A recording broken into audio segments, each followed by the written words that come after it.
그 당시 구호에는 이 선거 부정, 독재 타도 그런 등등이 있었어요.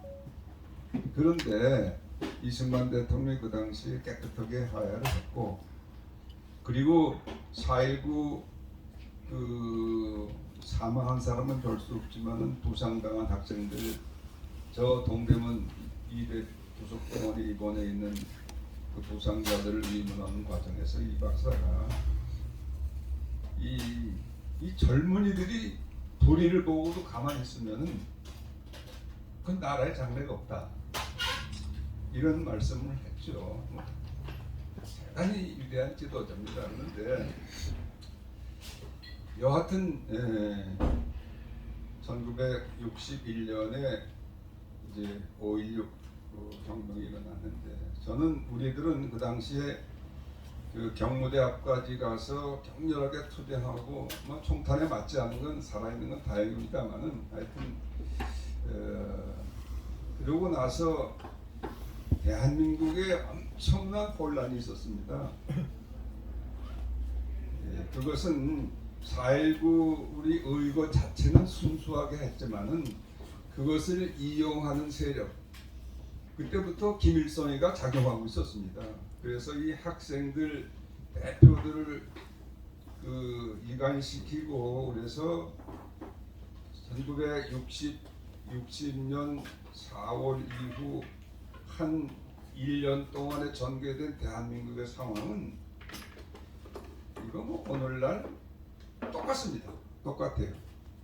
그때 학생들이 머리에 띠를 들리고 가슴에 패를 달고 나온 것이 가자 북으로 오라 남으로, 거기에 이제 북계의 그 오열들이 다 침투해 있어가지고 그걸 다 조종하고 있었던 거죠.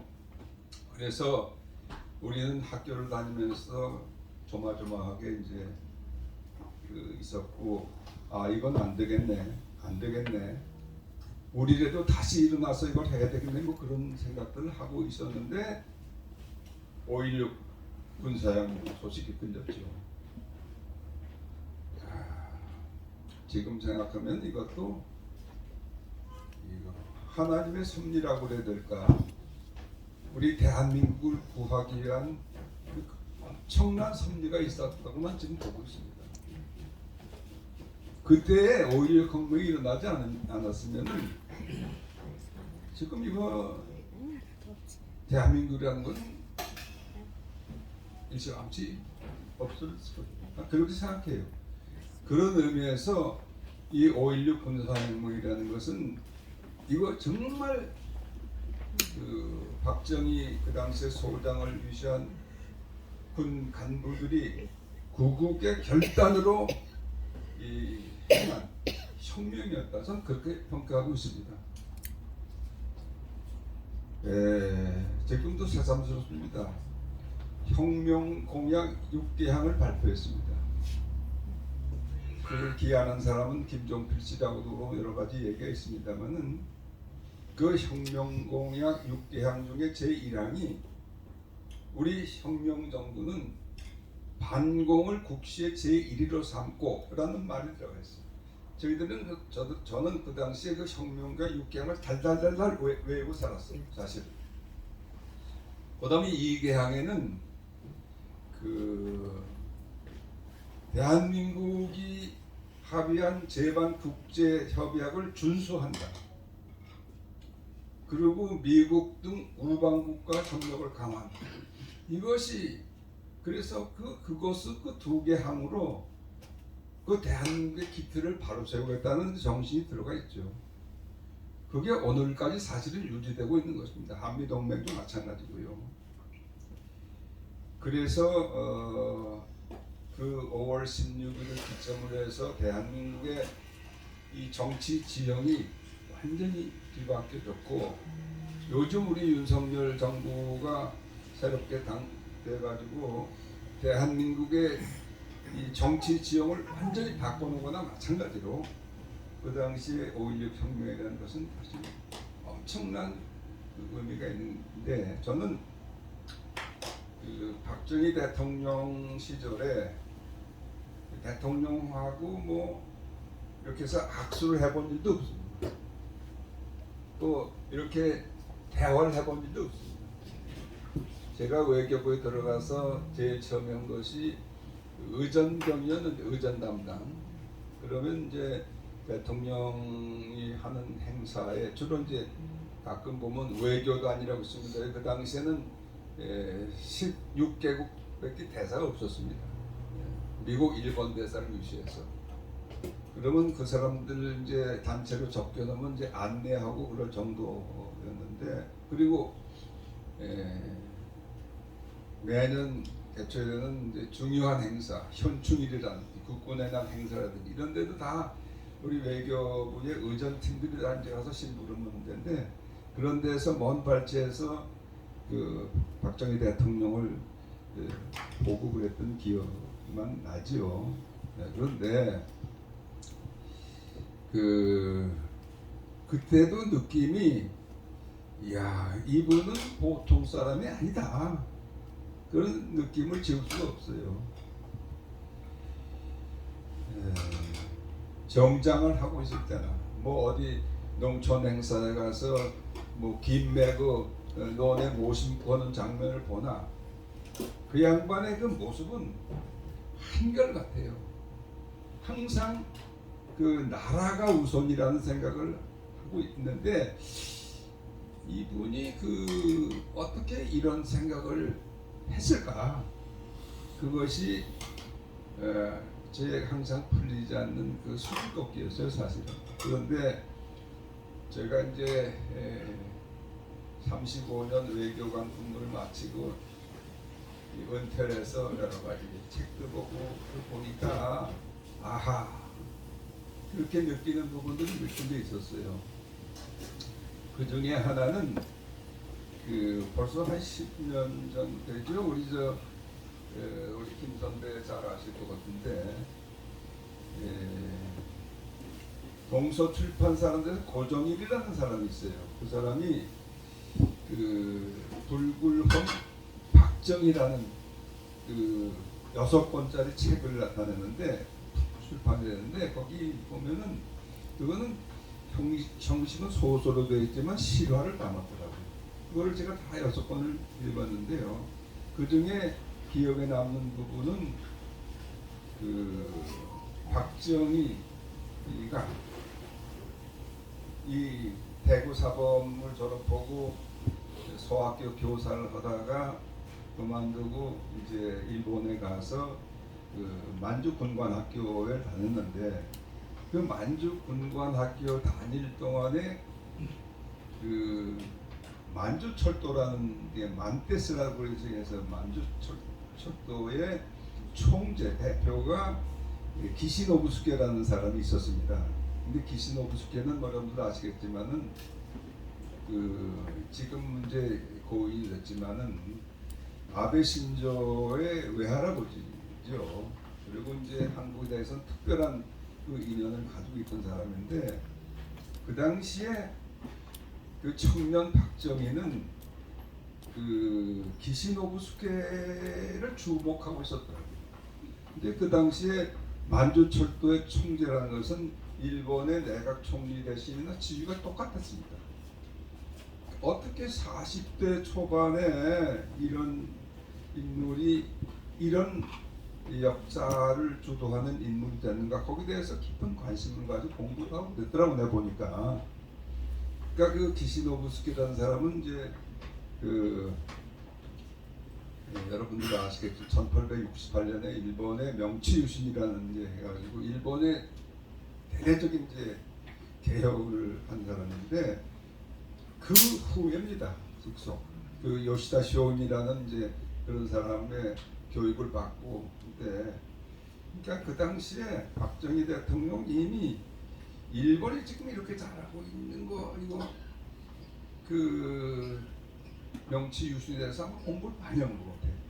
그래서 그때부터 이 나라를 바로 세우려면 혁명이 필요하다는 생각을 했을 거라고는 생각하고 있어요. 이제 그것이 이제 박정희 대통령 좀 더 깊게 이제 볼 수 있는 내가 이제 책으로 언급됐고, 그다음에 박정희 대통령에 대해서는 뭐 수백 권이 지금 책이 나와 있는데 그 중에 그 박정희를 제대로 알리는 책 중에 지금 그 기파랑이라는 도서출판 기파랑이라고 있는데 그 안병훈 전 조선일보 편집국장 부사장 이렇게 아주 그 우리 언론인들의 좀 언론인인데 저는 뭐 여러 가지 인원으로 가깝고 자주 만나고 지금 그런데 그분이 기파랑이는 출판사에서 박정희에 관한 책을 수십 권을 냈습니다. 저는 다 읽지 못했지만은 그 출판될 때마다 저한테는 꼭 책을 보내줘서 대부분 다 읽었어요. 그러니까 거기서 또 여러 가지 새로운 느낌을 받는데 지금 그 박정희 대통령의 그 구체적인 걸 지금 여기서 제가 말하는 것은 의미가 없어. 우리가 다 그걸 공감하고 있는 파트이기 때문에 그 말씀을 안 하고 제가 외교관 생활하면서 느꼈던 그 장면 몇 군데를 소개하면서 박 대통령에 관한 말씀을 드리고자 합니다. 제가 주로 일본 관련 업무를 많이 했습니다. 본부에서도 했고 일본은 4번이나 근무를 했고요.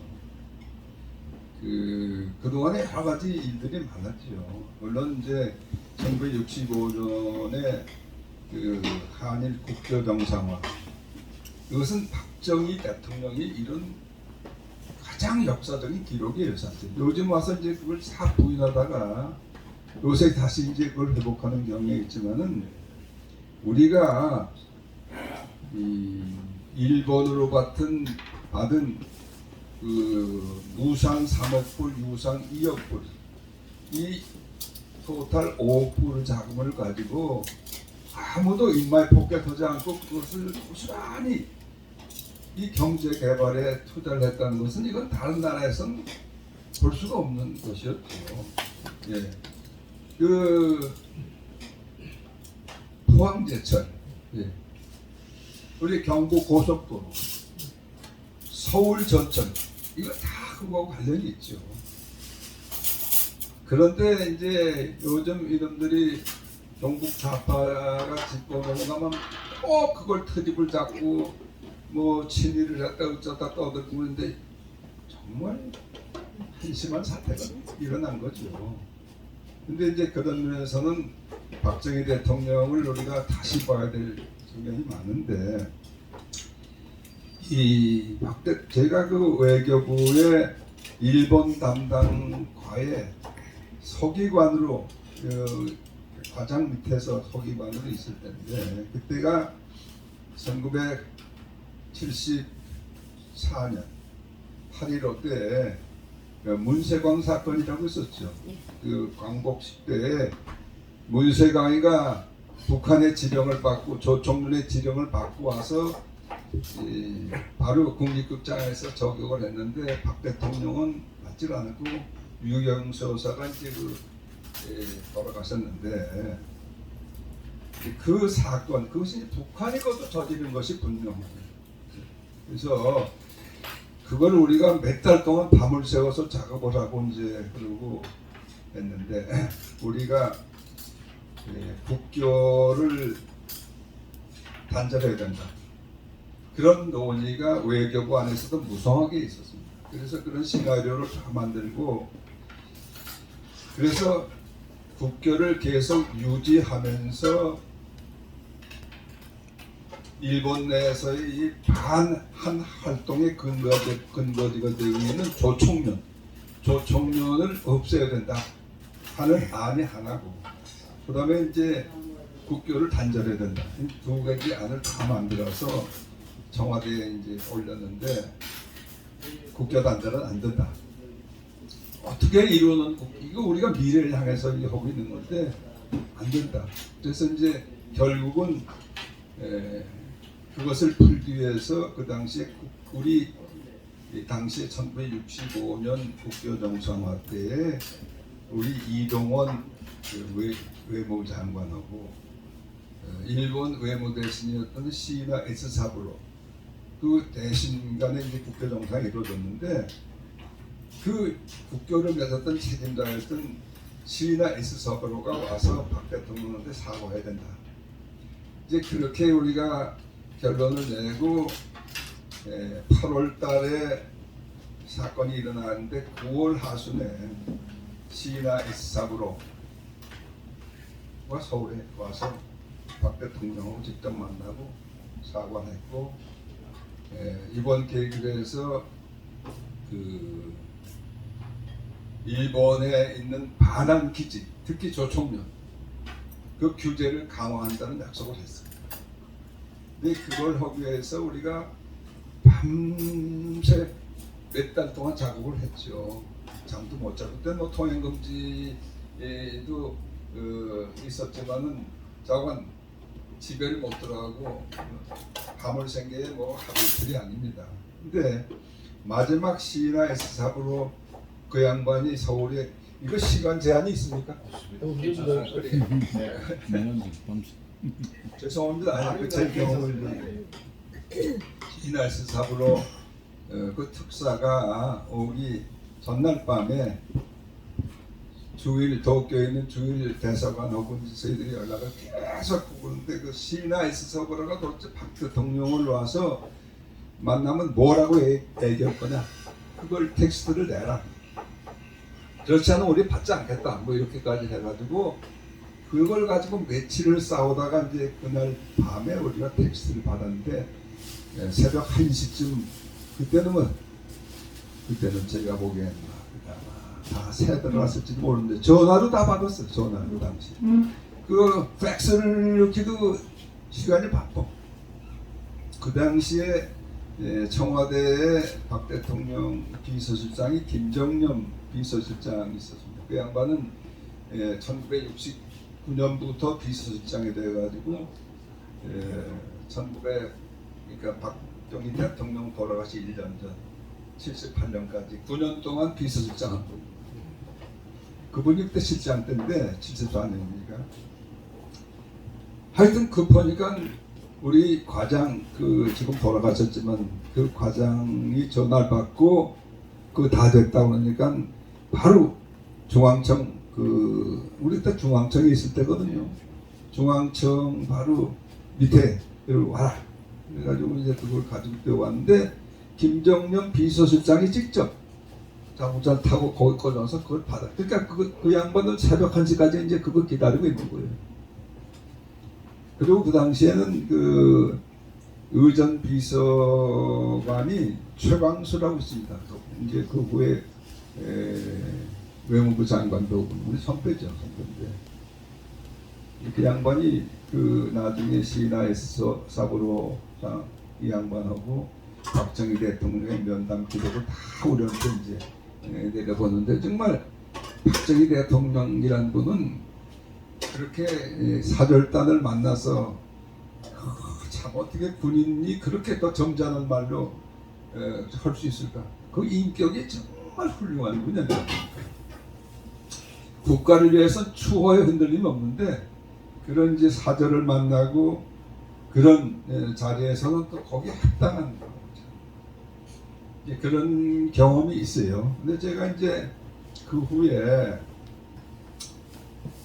주일대사관에 이제 근데 바로 제가 주일대사관 한 8년 동안을 근무했는데 그 동안에 대사가 4번이나 바뀌었습니다. 근데 이제 그 중에 한 분이 김정념 대사가 박 대통령 그 시해 사건이 일어나기 1년 반 전에 거기에 비서실장을 그만두고 김계원이라는 사람한테 비서실장을 임기하고 주일대사로 부임했어요. 근데 주일대사 제가 이제 정무과장이라는 1등 서기관인데 그 이제 대사에 이제 보좌관 늘 같이 다니고 이제 그거 하는데 이제 그때 들은 이제 그리고 제가 경험한 것을 조금 말씀드리겠습니다. 10월 26일 날 박 대통령이 김재규 그때 시해를 당했죠. 그 뭐 도쿄 뭐 그 다음날 그냥 난리가 나고 신문에 대서특필되고 우리는 영문을 모르고 이제 그것이 며칠 지나니까 이제 그것이 다 알려지게 됐는데 일본 정부가 엄청난 속을 받은 거예요. 그리고 그때까지 그 일본의 이 분위기는 일본은 자민당이 뭐 계속 1955년 이후에 집권을 하고 있는 당인데 그때 가장 고약했던 사회당이라는 존재가 있어요. 지금 마치 이 야당 있잖아요. 이거 지금 야당은 이거 우리 더불어민주당이 야당이 아니라 이건 적대 세력이거든 사실. 예. 근데 그때 일본의 사회당이라는 게 그건 비슷한 존재였어요. 그리고 계속 한국 정부를 휘둘렀습니다. 그거 다 북한하고 연결이 돼서 그랬어요. 자민당에 우츠노미야 도쿠마라는 그 오선 의원이 있었는데 그 친구가 주동이 돼가지고 1조 국교 정상화 촉진연맹, 의원연맹이라는 걸 만들었어요. 자민당 여당이면서도 사회당하고 이제 힘을 합쳐가지고 북한하고 국교 정상화하자는 그 운동을 열심히 하고 있을 때입니다. 그러니까 그 분위기가 저는 이제 일본 외무성의 그 한국 담당 과장하고 늘 이제 자주 만나고 얘기를 해보는데, 그리고 그 전에 그 1973년도에는 이제 그 김대중 납치 사건 같은 게 있어 한일 관계가 아주 좋지 않았을 때거든요. 근데 하여튼 그때 이제 일본에서 근무를 하면서 그 일본 사회당의 준동 때문에 늘 골치를 앓고 일본 정부도 거기 휘둘려가지고 제대로 일을 할 수가 없는 그런 정도였는데 그 대통령 서거 소식이 되니까 분위기가 확 달라지더라고요. 그 당시에 이제 외무 대신이 외무대신이 아니라 일본의 총리가 오히라 마사요시라는 이제 외무장관 거쳐서 총리가 된 사람인데 바로 그 우리 대사관에서 이제 그 조문록을 비치하고 분향 인재소를 설치하고 그러는데 거기에 오히라 마사요시 총리가 조문 왔어요. 그래서 이제 조화를 보고 격려를 하고 그럼 이제 김정남 대사가 마저 그렇게 얘기하는데 이거 우리가 아시아의 큰 지도자를 잃었습니다. 이게 한일 관계가 걱정이 됩니다. 이런 등등 하는데 그것은 이제 그런 이제 표면상의 움직임이고 그리고 한 달쯤 지났어요. 그게 11월 말쯤 됐는데 특별히 그 내가 상대하는 그게 이제 한국보고 창군대야.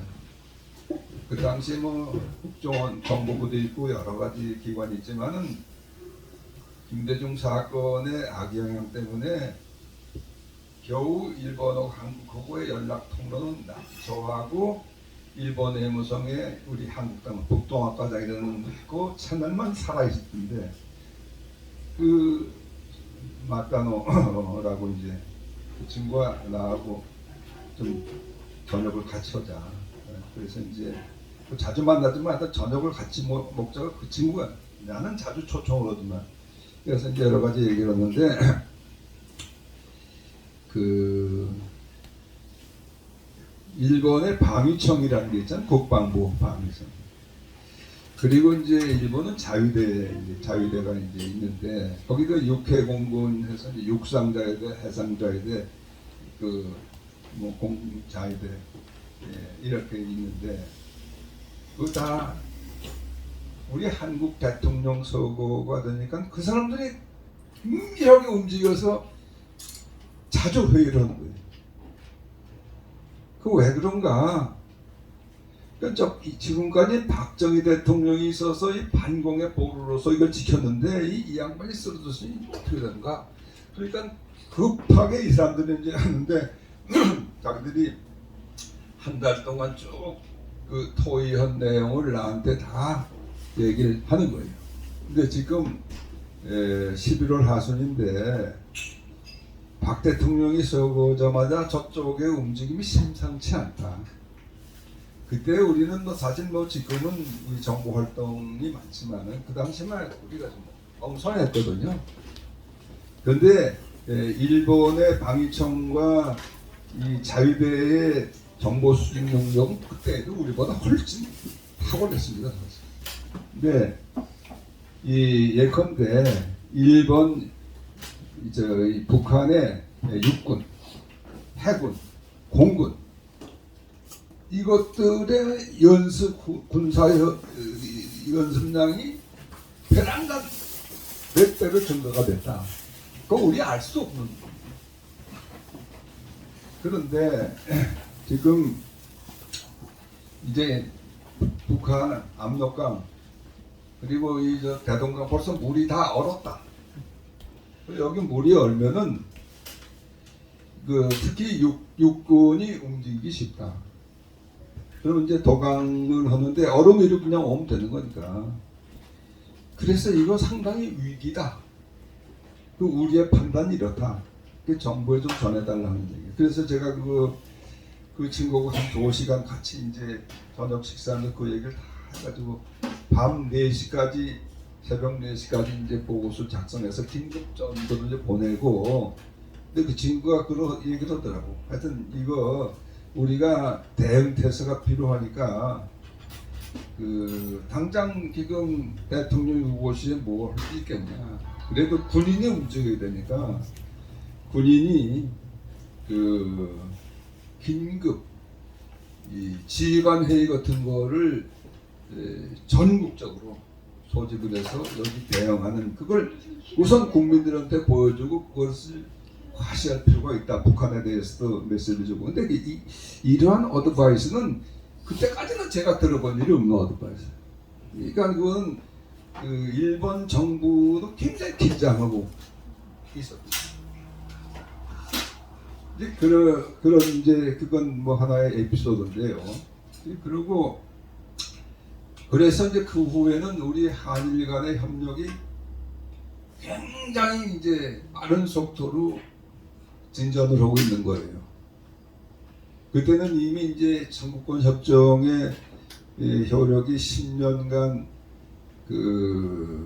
우리가 무상 다 자금 받아서 거의 다 소진이 됐을 무렵인데 박 대통령이 돌아가신 거죠.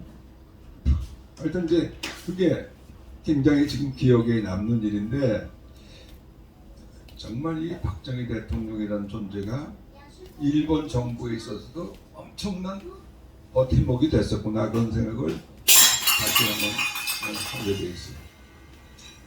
이제 그리고 제가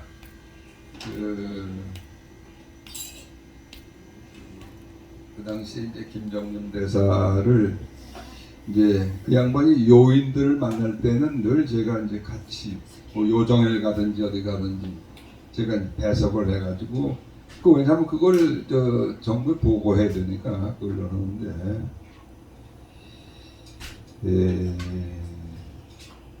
김정년 대사가 한 번은 1979년인데 중국의 중공의 댕샤오핑 그 당시에 이제 그 당시에는 부주석이었습니다. 댕샤오핑이 부석적. 근데 모택동에는 사실상 이제 실각을 했기 때문에 사실상 죽었죠 그때 이미.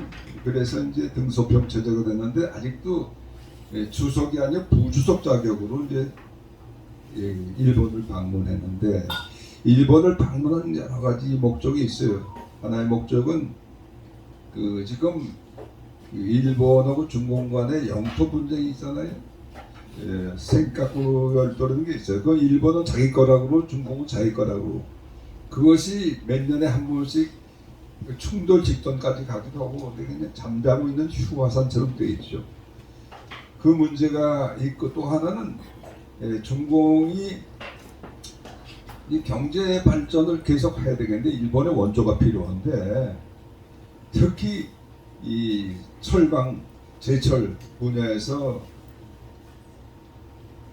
투자가 필요한데 일본 돈을 써야 되겠는데 이제 두 가지 필요가 주요한 것인데 그때 이제 등소평이가 일본에 와서 뭐 여러 가지 다각도로 활동을 하고 그랬어요.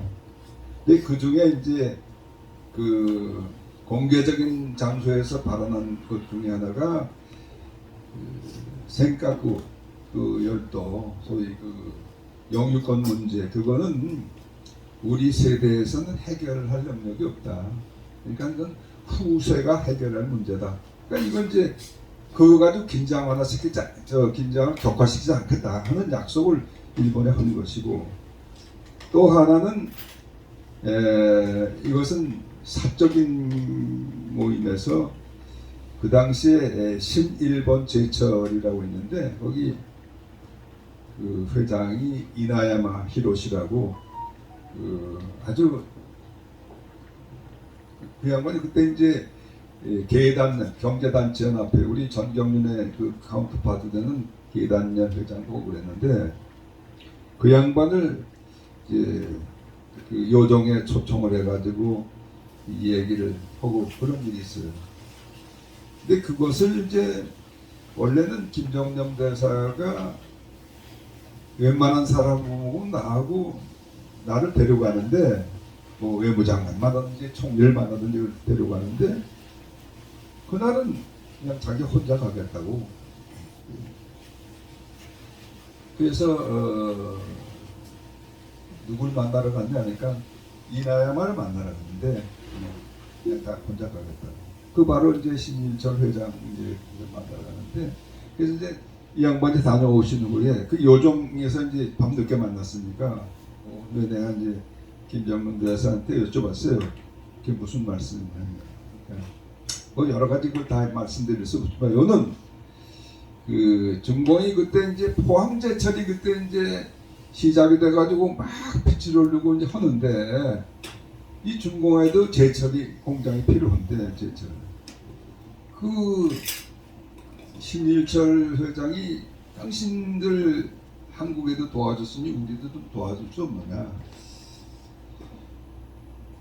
그 이제 중국의 보산이라는 지역이 있어요. 그 우리 포항이나 마찬가지인데 거기에 이제 철광 그 제철 공장을 하려고 하는데 그랬더니 그 이나야마가 반응을 오케이가 아니라 그 완곡하게 거절을 했다. 어떻게 거절했냐니까 그 한국은 박정희가 있고 박정희 밑에 그 포초를 담당하는 리틀 팍이 있다. 리틀 팍이라는 게 이제 작은 박이라는데 그 박태준.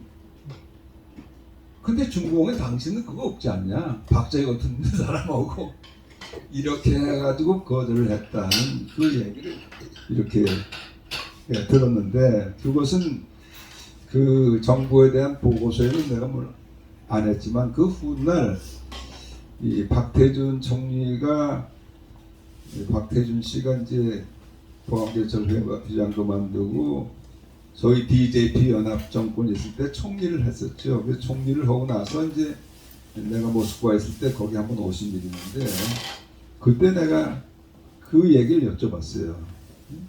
그 얘기를 들었냐? 그러니까 자기가 김정남 씨한테 듣고 일본에서 들었다. 그러니까 그것은 이 박정희라는 인물이 얼마나 대단한 사람이었냐. 그걸 일본이 인정하고 등소평이가 인정하는 그런 얘기 아니겠습니까? 그래서 새삼스럽게 박정희라는 분을 또 다시 한번 생각하는 기회가 됐습니다.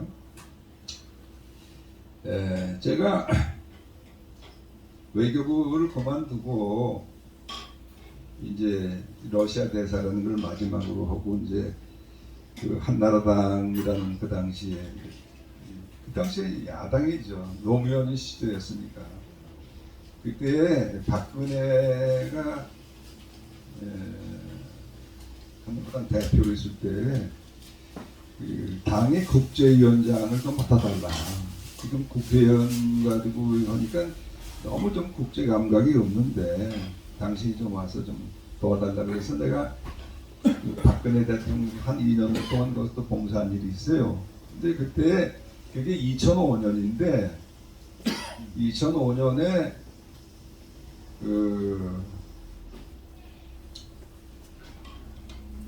내가 올해 거기서 이제 시작을 했는데 7월달에 누가 왔냐면 시진핑이가 왔어요. 시진핑이 그때 이제 주석은 국가 부주석 자격이고 저강성 그 서기 총서기 그 자격으로 한국에 와서 박근혜하고 만난 일이 있어요. 근데 이제 그게 이제 그 당시에 박근혜 대표고 뭐 김무성 등등 해가지고 그 당시에 이제 뭐 사무총장 해가지고 당 간부들하고 한 우리 측이 한 10여 명, 저쪽에 한 10여 명 그래서 저쪽 63 빌딩 거기 이제 중국 그에서 우리가 점심을 낸 일이 있는데 물론 그 전에 회의를 한 1시간 정도 하고 근데 이제 제가 국제위원장이니까 그때 이제 소개를 좀 하고 그랬어요. 근데 제가 시진핑한테 그런 말을 했어요. 뭐 누구라고 할 건 없지만은 많은 사람들이 아시아의 지도자로서 세 사람을 꼽더라. 근데 그 중에 덩샤오핑이 들어가고 박정희가 들어가고 싱가포르에 이광요 수상 세 사람을 꼽는 사람이 많은데 나는 그 세 사람을 꼽는 이유를 대체는 내가 짐작하고 왜 그러는지. 근데 내 생각에는 박정희 대통령하고 덩샤오핑 부주석의 공통점은 백성을 굶주리면서 해방시킨 지도자였다. 근데 박정희 대통령은 바로 그것을 새마을운동이라는 엄청난 국민적인 이 국민운동을 통해서 이것을 시작을 했고 이뤘는데 당신 좀 참고를 했으면 좋겠다. 근데 그런 얘기를 한 적이 있어요. 왜냐 처음에 박근혜도 그때는 뭐 좀 써먹고 그러니까 내가 좀 이제 대화를 좀 이어나가야 되겠는데 그랬더니 쫙 듣고 있더라고. 듣고 있더니 자기도 새마을 운동에 대해서는 많이 듣고 있다. 우리도 그런 것을 좀 전수를 했으면 좋겠다. 적당한 기회에 박근혜 대표를 초청하겠다. 근데 그래서 그 1년 후에 내가 또 박근혜 대표 모셔 중국에도 간 일이 있어요. 그러니까 그 박근혜 대통령 여러 가지 뭐 지금 평가가 달라지지만은 결국 박정희 대통령이 없는 박근혜는 없는 거거든요. 한마디로 얘기하면.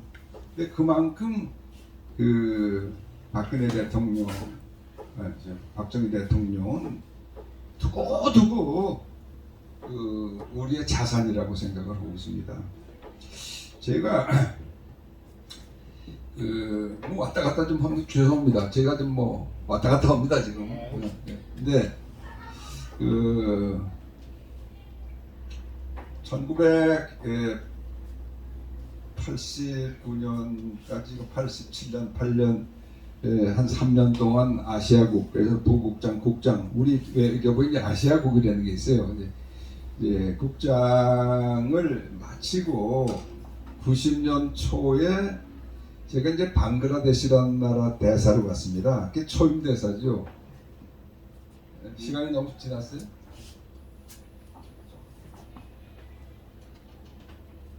메시지 괜찮아요? 예.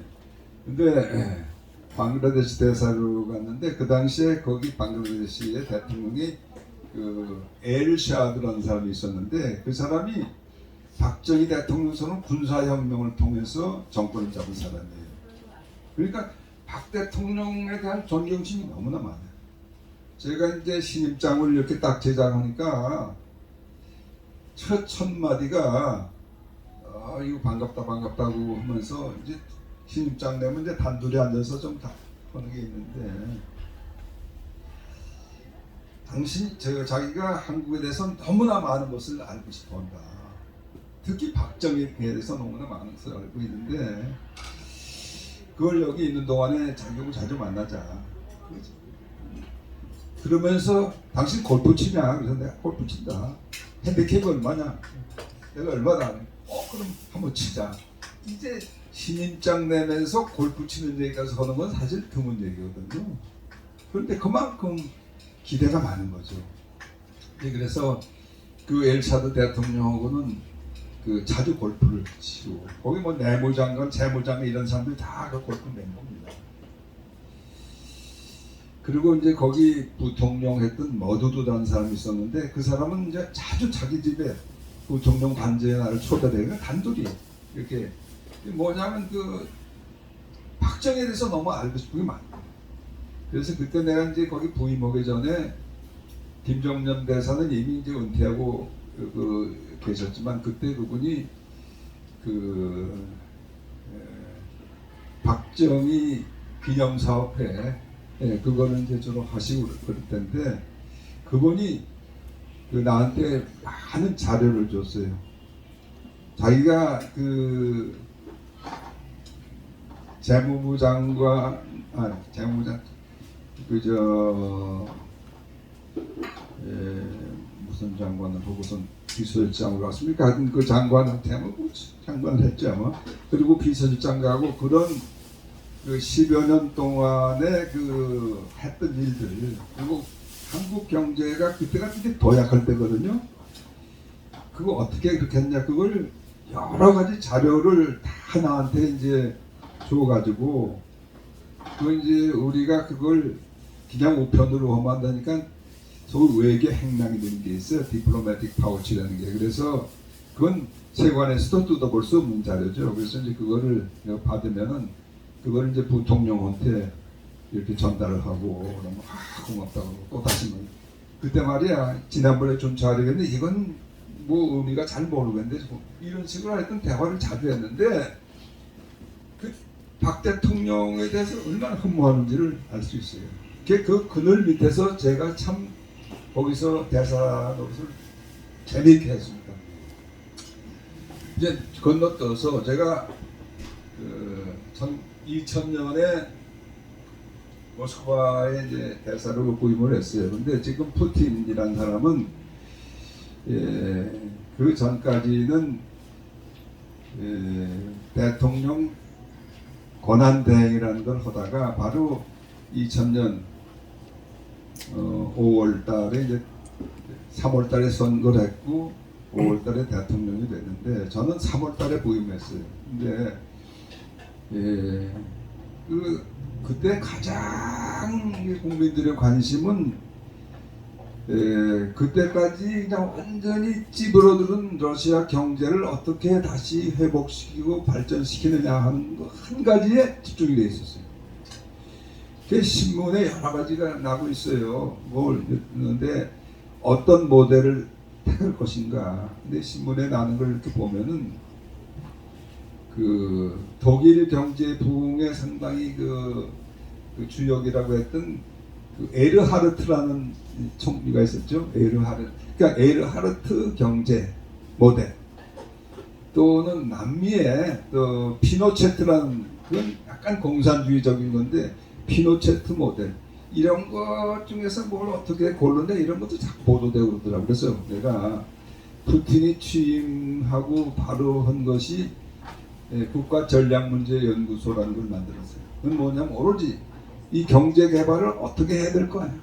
그것을 집중적으로 빨리 해서 대통령한테 보고하는 것이 임무죠. 한시적인 조직을 했는데 거기 책임자가 게르만 그라프라고 있어요. 그 사람이 나중에 장관이 됐지만 그래서 내가 바로 그 게르만 그라프가 책임자가 됐다는 뉴스를 듣자마자 게르만 좀 만나야 되겠다. 그래서 내가 이제 무슨 얘기가 있냐면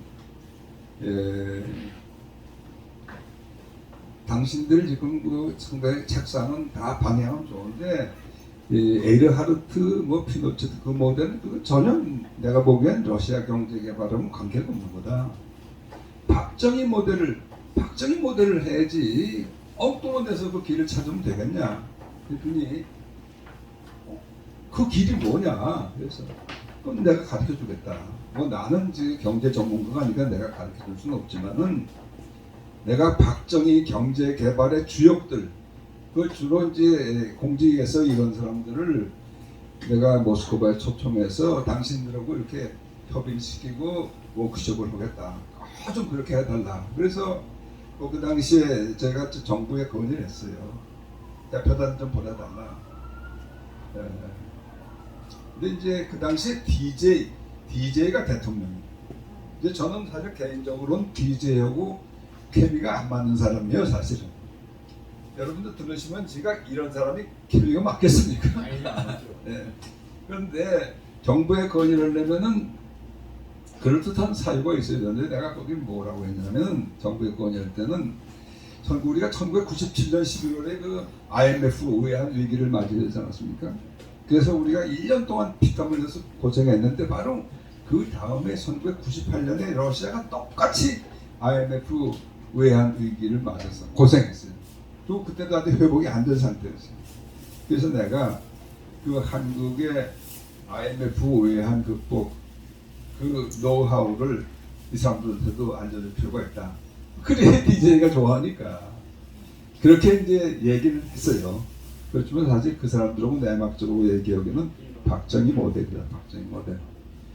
그래서 뭐 지금 그 한덕수 지금 총리지만 한덕수다 그다음에 강봉균이다 그다음에 최정천이다 그때 경제 재무부 경제기획원 또는 저 KDI 이런 책임자 했던 사람들 한 7, 8명을 이제 불렀습니다. 그래서 거기에 러시아에도 아주 알려진 그 총리도 하고 경제학자 야신 같은 사람들 그 팀으로 2박 3일 동안 집중적으로 그 워크숍을 했죠. 그래서 그 사람들이 이제 뭐 노선을 딱 정했어요. 이제 박정희 모델로 간다는 걸 정한 겁니다. 그걸 내가 어떻게 알았냐면 그 후에 바로 그 여러분들 기억이 혹시 나실지 모르겠지만 그 김영준이라는 사람이 있어요. 저 우리나라에 박근혜 정부가 출범 당시에 그 양반이 그 준비위원장인가 했어요. 그 과거에 이렇게 휠체어 타고 다니는 사람이 있어요. 과거에 헌법재판소 소장을 한 사람이에요.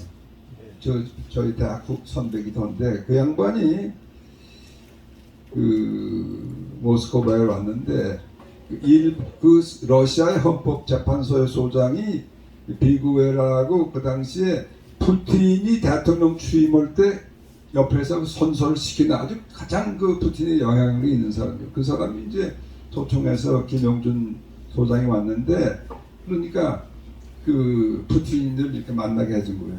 뭐 헌재 소장 같은 사람 만나지도 않는데 그러니까 이제 대사가 이제 같이 가는 거예요. 네 사람이 이렇게 앉아가지고 얘기를 하는데 푸틴이 말하다가 이거 말이야 내가 보니까 한국은 저기 박정희 대통령 시대에 너무나 경제 개발을 잘해놓은 거. 우선 농촌을 보면 그걸 자기는 한눈에 알 수 있다. 자기가 그 마산에서 부산 가는 사이에 이렇게 농장들 이렇게 보니까 이게 뭐 완전히 선진화되어 있더라. 깜짝 놀랐어요. 저는 러시아 대사 부임하기 전에 우리 다 조사하고 그러거든요. 이제 국정원에다 해가지고 푸틴이라는 사람이 한국에 온 일이 있느냐 없냐 없다는 거예요. 그래서 그렇게만 알고 왔는데 그 배랑 그런 얘기가 나오니까 아니 한국에 언제 와봤는데 그런 얘기를 하냐고. 내가 가봤지. 그러는 가봤지. 자기가 그 마산에서 부산까지 헬리콥터를 타고 다 돌아봤던 거예요. 그래서 이제 그 얘기를 듣고 깜짝 놀래서 와가지고 거기도 이제 그 당시에 안기부에서 파견한 바로 공사급 간부가 있어요. 그래서 그때 말이야 내가 국정원에 다 조회해도 없다 보니 이게 무슨 소리냐 이거 이런 얘기가 나오는데 다시 조사를 다시 끄고 난리치고 그러는데 결국은 푸틴이 대통령이 저기 훨씬 전에 저쪽 상페테르부르크에 그 숍차크 시장 밑에서 경제발전위원장이라 했어요. 그때의 가명으로 한국으로 와본 거예요, 사람이. 근데 나중에 다 추적해 보니까 김우중 대우 그당 회장이 불렀다. 그러니까 이제 그때 벌써 한국에서 그만큼 관심이 많고 그래서 이제 푸틴 초기에는 이 박정희 모델은 그거 확정된 거예요. 근데 그 후에 이제 푸틴 뭐 요새 뭐 할 얘기 많지 이제는 그렇게 됐지만은 하여튼 이제 그런 것 등등이 이제 제가 그 박정희 대통령에 대해서 생각나는 뭐 그런 이제 필름 중에 하나인데요.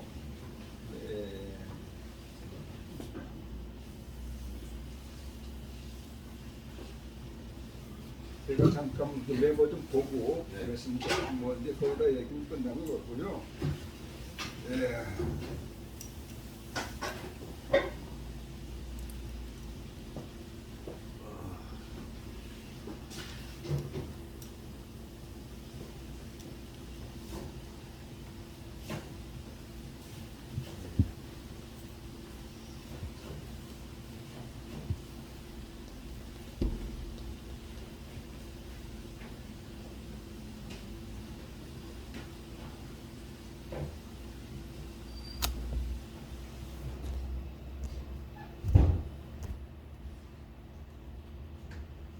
이 정도로 그치겠습니다. 네, 고맙습니다. 네.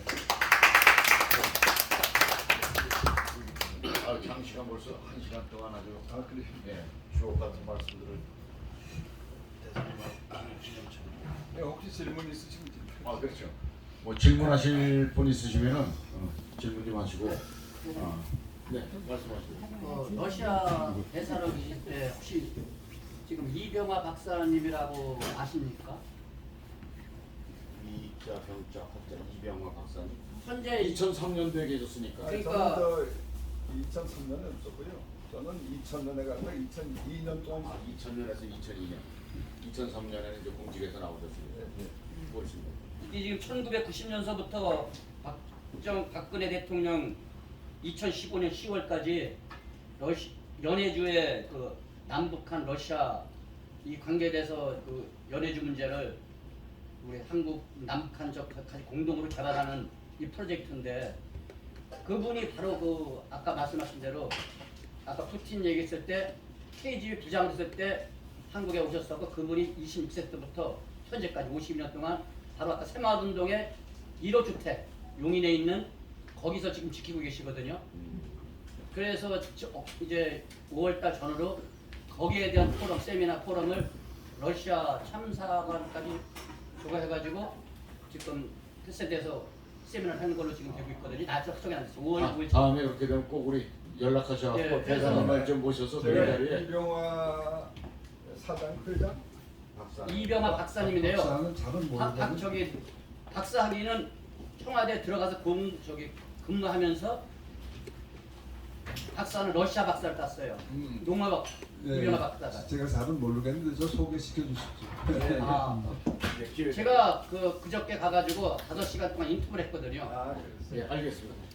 자, 그리고선 이제 식사 시간이 됐습니다. 하나만 더 질문하도록 하겠습니다. 네, 말씀하세요. 대사님, 제가 저기 4.19에 대해서 4.19에 대해 4.19 제가 그 북한 김일성대를 졸업하고 탈북한 사람이 한국에 있거든요.